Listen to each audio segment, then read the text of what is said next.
Let me go to our module over here. And sorry if it's a bit rushed. We're really getting hit with all the events. Monday and Friday seems to be like the days where all the events happen. Where's my... Okay, here we go. 3233. And group reporting. Oh, wait, let's go this.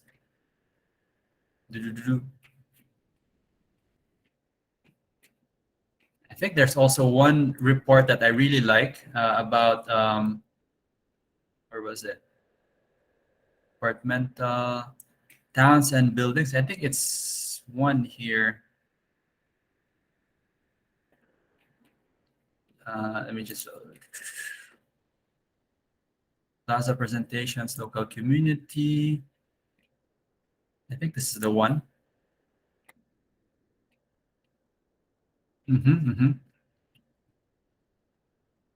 Okay. Okay, here. So this is one report by Van, who basically says that, oh, excuse me, Moughtin is wrong, and like his ideas are not like completely applicable to the urban environment, and that's very much okay. And I just want to prove to you guys that you can disagree, and as long as your argument is logical, you will still get a like good grade. I couldn't give the full 25% here. It's because one key reference was missing. So over here, where is that thing? Rasmussen, Granger, Mackenzie, in Moughtin. Okay. So sort of a critique of Moughtin's book. In his book, Moughtin, Urban Design, Street and Square, only offered a commentary on aesthetics. So that's very true, because that's what we're focusing here. We're not really talking about the structural or like the how do we build these things. It's really more a study on the appearance and like a visual design of public space. And then if I could have found this Rasmussen somewhere here, which is not, oh, here it is. I guess I was rushing. Okay, this is the book here. Oh, in that case, I was mistaken. Let's put that as 25. So the link is here, and this is about experiencing architecture by Steen Elier Rasmussen. So sort of just like bridging our discussion on plazas and streets, there's really a lot of ways you can discuss these spaces. And some of them are contradicting, some of them are totally different. But I really like Moughtin because he presents a more like general view, and it's a good starting off point. And then whether you agree or disagree, that's completely up to you. And then you can, it's very okay that you disagree, because like the ideas in this section, in streets particularly, some of you might disagree with a lot. But that's the whole point of this class. Like we can talk about ideas and then we can say, oh, I don't like this because blah, blah, blah. And it doesn't make sense because da, da, da, da. As long as you tell me where your reasoning, your logic is coming from, it's very, very much welcome. Yay. Well, good. Sorry, I missed it. Very, very busy. I was like rushing through everything. But I really do read through your work. That's sort of like one of my favorite things to do as a teacher. Anyway, so this is just a summary of what's going on here.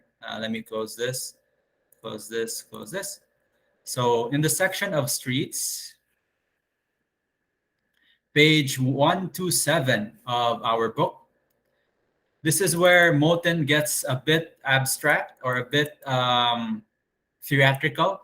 He literally describes the street or like the act of designing as similar to creating a stage play. And I'm sure you heard this like comparison before, that architecture, you're creating a stage and the actors are your users or people, and you try to orchestrate them in a way that makes sense and like makes the whole design function. So I'll just summarize that because we only have like 20 minutes left. So for Moughtin, there are, again, two forms of European street, talking about street positive and building positive. So let me open this image in a new tab so I can zoom in a bit more. Okay, put that in downloads. So talking about positive space and negative space. So show in folder. Where are you? I think it's up here. Come on. Eh, they created. Here we go. Okay. And in our sort of Facebook page, puppies. In our Facebook page, AR3233,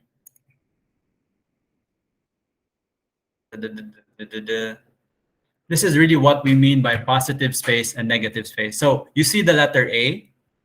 The A, the what they call this, the shaped space is the positive space in white. You can see the A because it fills up the positive space. The negative space is uh, uh, the unshaped space, the thing that frames the A. So that's thing in black. So when we're talking about over here, street positive, so the street would be the white space and the buildings would be the shaded space, the frame. And when we talk about building positive, so the building will be the white space and it's framed by the streets. What Moughtin is trying to say is that most people, most designers and people in the cities think about urban design and planning as building positive. And this is really our sort of bias as architects because we're the ones who design the building. We always think in terms of building positive. Building is the main element of our composition, our design, because that's what we do. We're architects. But if we're architects and at the same time we're sensitive to like the needs of public space, we can create better, more sort of universal or more accessible compositions. So that's basically the whole theory behind that. And again, this is very visual and not like structural or I guess I would say not even, it's borderline scientific. It's more arts than science. And then there are three types of streets or scenes. So Moughtin calls it the tragic, the comic, and the satiric. Basically, simplifying it to there are traditional large streets and then meandering smaller streets with like residential spaces. Large streets are more the city centers, the civic spaces, the business centers, and these satire or satiric streets are the kanang country streets in the rural areas. So I think I have some examples of this somewhere here. I'll just go to the book so it's faster. So again, let's see here. Typical example of what Moughtin calls a tragic scene, the highly dense, very urban city centers. The comic scene or sort of the quote unquote good scene, the more lighter but more regulated development in residential areas, and the satiric street scene where it's like in the rural areas. So you don't need to dwell on that too much. It's very artsy, I know, and we're trying to focus more on the science behind it. But there's a really good definition here for a street. Let me see here. So far in this chapter, several terms as street. In other words, possible. I think I wrote it here just to save time. So for the purposes of our class, a street is an enclosed three-dimensional space. I have it here actually. An enclosed three-dimensional space between two lines of adjacent buildings. So within that street, that includes the sidewalk and the roads. So let me just draw that out to make it like super clear. So for the definitions of our class, because we're more focusing on the visual side of urban design, the structural side, we can talk about that like in the nearing the finals. So we have our buildings here. And we have the street here. So this whole thing is the street. Oops, up until there. And then we really need to make a distinction between the sidewalk and then the road. The road has a sort of elevation here, a slight increase in height over there. Okay, and now we'll talk a bit more about the functional side of it. So obviously, the sidewalk is so that people can walk on the street, and the road is for transportation, or that's a very bad looking car. Okay, imagine that's a car. That's for vehicles. Okay. Uh, anyway, and side mirrors like that. And the reason why, I'm sure we all know, there's a crown on the middle of the road is so that water will drain into the canals or the canal public sewer system down here. Okay, we had this discussion in our planning class, and this leads to our um, what do you call this? Sewer system. Let's color it in green. And then in the middle of the road, there might be even like a bigger utility system down here. But we don't know. That's another problem with like Cebu City. Anyway, let's just work with something like this. Sidewalk and road. Okay. I just call it SW. So going back to our definition, enclosed on both sides. Let me change to blue. Three-dimensional space. So it doesn't view the street as a 2D space. Moughtin views the street as a three-dimensional space like this.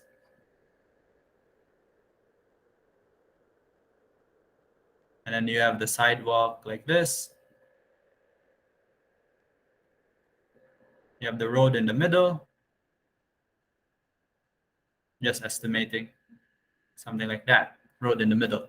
And then the buildings are the frames. Okay. And then finally, the last part, yeah. So it's enclosed three-dimensional space between two lines of adjacent buildings. So what happens if the street, you remove like one edge of building? So you lose that sense of enclosure, and it's still a street technically, but it's not as what Moughtin would classify as like a visually appealing or a good composition.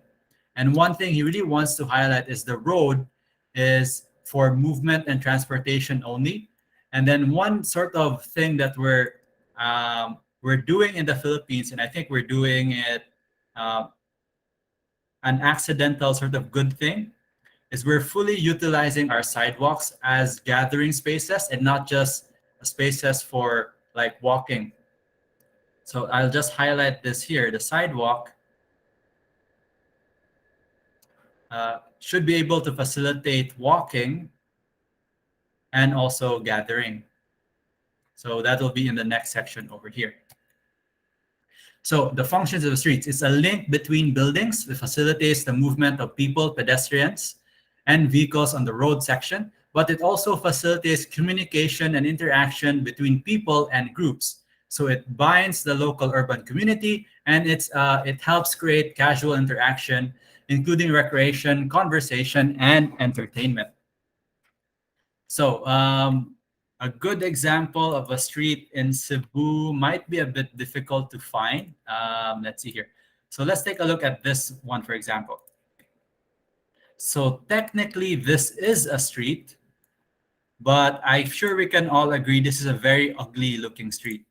So you have your road here, no sidewalks, or maybe it's just a dirt sidewalk. You have one line of buildings on this end, and you have nothing on the other end. So there is no sense of enclosure at all.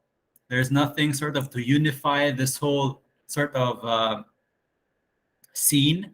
And then this is what Moughtin is trying to avoid. Like we don't design our public spaces like this.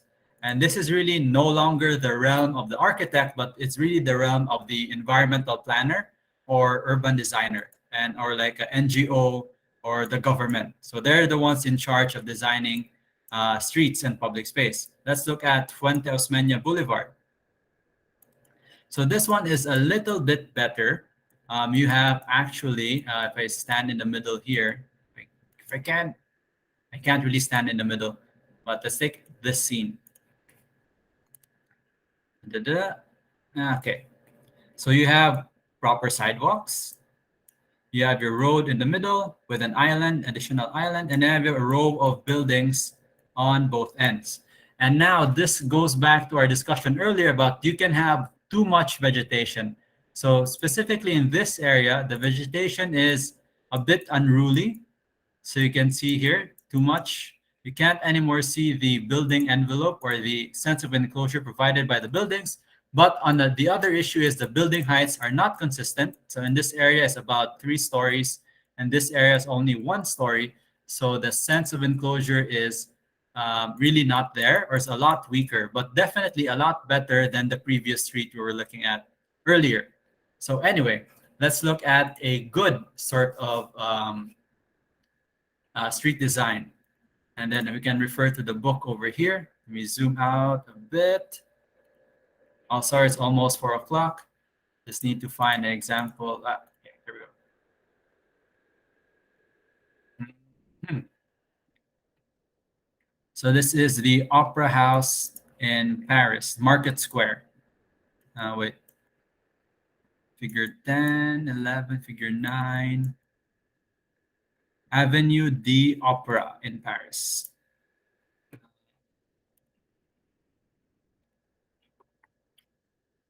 Opera Avenue, Paris. Okay. So this is what Moughtin would classify as a tragic scene or a traditional urban street.